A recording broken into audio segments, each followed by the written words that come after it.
Les Lamentations de Jérémie, chapitre 4. Eh quoi? L'or a perdu son éclat, l'or pur est altéré. Les pierres du sanctuaire sont dispersées au coin de toutes les rues. Les nobles fils de Sion, estimés à l'égard de l'or pur, sont regardés, hélas, comme des vases de terre, ouvrage des mains du potier.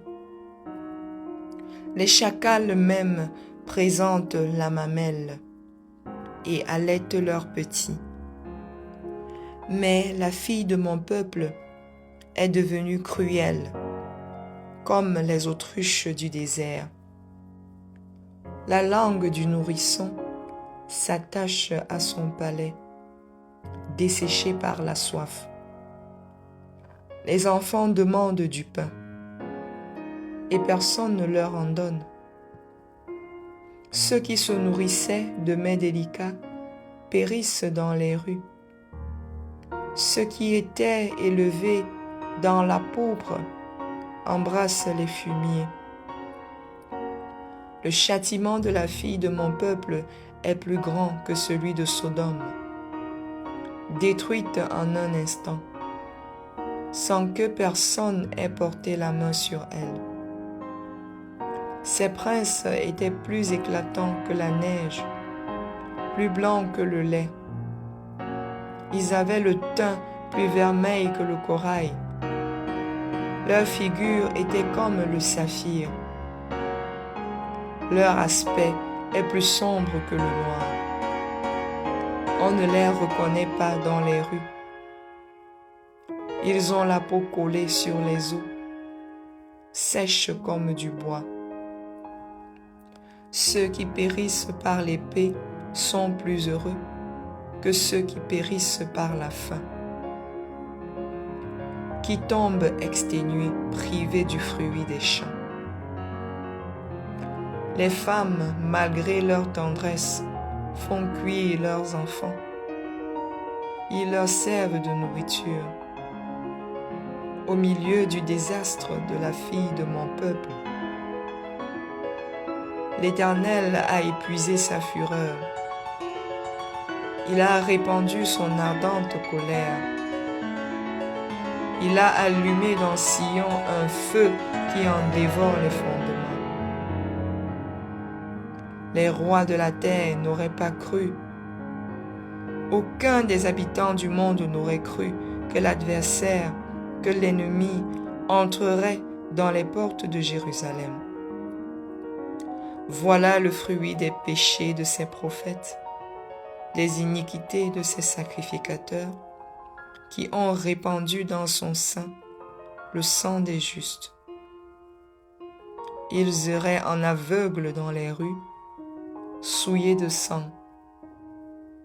On ne pouvait toucher leurs vêtements.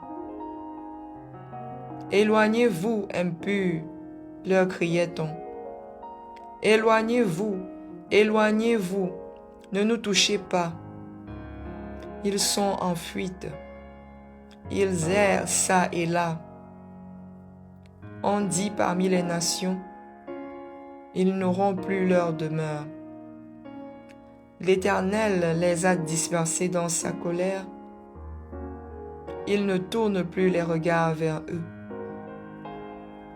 On n'a eu ni respect pour les sacrificateurs, ni pitié pour les vieillards. Nos yeux se consumaient encore, et nous attendions vainement du secours. Nos regards se portaient avec espérance vers une nation qui ne nous a pas délivrés. On épiait nos pas pour nous empêcher d'aller sur nos places. Notre fin s'approchait. Nos jours étaient accomplis. Notre fin est arrivée. Nos persécuteurs étaient plus légers que les aigles du ciel. Ils nous ont poursuivis sur les montagnes. Ils nous ont dressé des embûches dans le désert. Celui qui nous faisait respirer, loin de l'Éternel, a été pris dans leur fosse. Lui de qui nous disions, nous vivrons sous son ombre parmi les nations. Réjouis-toi, tressaille d'allégresse, fille d'Édom, habitante du pays d'Out. Vers toi aussi passera la coupe. Tu t'enivreras et tu seras mise à nu.